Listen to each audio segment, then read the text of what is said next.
हमने देखा इस देश में 2016 के बाद 34 लाख करोड़ रुपए अचानक से देश की करेंसी हो गई।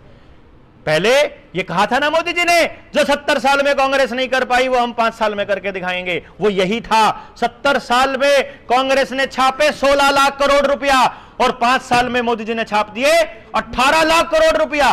34 लाख करोड़ रुपया इस टाइम करेंसी है और हमारे पास सोना रखा है केवल 800 टन।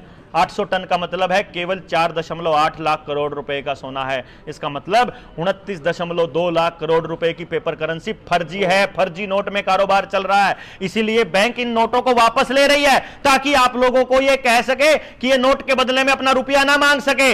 हमने बोला 2000 रुपए और मानक स्टैंडर्ड 1882 का पेपर करेंसी एक्ट उठा करके देख लीजिए। उस पेपर करेंसी एक्ट के अंदर साफ साफ लिखा हुआ है कि मेरे 1 रुपए की कीमत है 777 मिलीग्राम सोना, यानी अगर मैं 2000 रुपए का भुगतान बैंक से लेना चाहता हूं तो 770 के हिसाब से 1554 ग्राम सोना यानी 1.5 किलो सोना मिलता है एक 2000 रुपए के नोट में।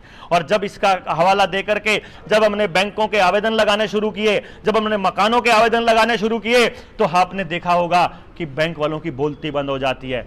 ना वो कोई मकान सील कर पाते हैं, ना वो कोई गाड़ी छीन पाते हैं, ना कोई ट्रैक्टर छीन पाते हैं। और लगे हुए ताले भी तोड़े हमने। अपने साथियों ने 20-25 गाड़ियां खरीद ली और हमने कहा कि तुम फ्रॉड कर रहे हो, और बैंक वाले चुप है, बोलते ही नहीं है। वो कहते हैं तुम हमको जबानी बुलाते हैं तो हमको कहते हैं अच्छा मान लो, तुमने मान लिया कि हमने तुमको फर्जी नोट दिया, मान लिया कि हमने तुमको गलत नोट दिया, तुम एक काम करो हमको ये फर्जी नोट ही दे दो। हम ये कहते हैं ठीक है हम दे देंगे, तुम एक काम करो तुम हमको लिख करके दे दो। बैंक वाले लिख कर नहीं दे रहे। तुम हमें यह लिख करके दो तो कि तुमने हमारे साथ फ्रॉड नहीं किया, बैंक वाला लिख कर नहीं दे रहा। सरकार हमको बता नहीं रही, सरकार चुप है। हमने ताले तोड़ दिए, लेकिन मुकदमा एफआईआर क्या होती है मालूम है?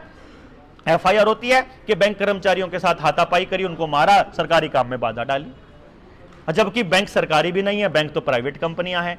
सारे के सारे आरबीआई के जो कर्मचारी हैं सारे प्राइवेट है। मद्रास हाई कोर्ट का यह निर्णय है। इसलिए हमने यह निर्णय लिया कि किसी भी व्यक्ति का कितना ही कर्जा हो, सरकार ने उसके ऊपर कितना ही जुर्माना लगा रखा हो, चाहे उसका बिजली के ऊपर छापा मार के आपके ऊपर लाखों रुपए जुर्माना ठोक रखा हो, तो आपका 1-1 रुपए का कर्जा अगर आपने एक भी किस्त सरकार को, बैंकों को दे रखी है, तो आपके 1-1 रुपए का कर्जा जनता सरकार मोर्चा भरेगा और आपकी 1 इंच भी जमीन को नीलाम नहीं होने देगा। इसका वादा जनता सरकार मोर्चा आपको करता है। भारत की हुंकार है, भारत की हुंकार है। जिले के साथी अपने अपने कोऑर्डिनेट कर लेंगे और वो लोग जिले के साथियों से संपर्क कर लेंगे। जनता सरकार मोर्चा के बड़े सारे पेजेस हैं, आपके जिले का भी पेज है, उनको फॉलो कीजिए, वहां जानकारी शेयर कर दी जाएगी, आपको बता दिया जाएगा।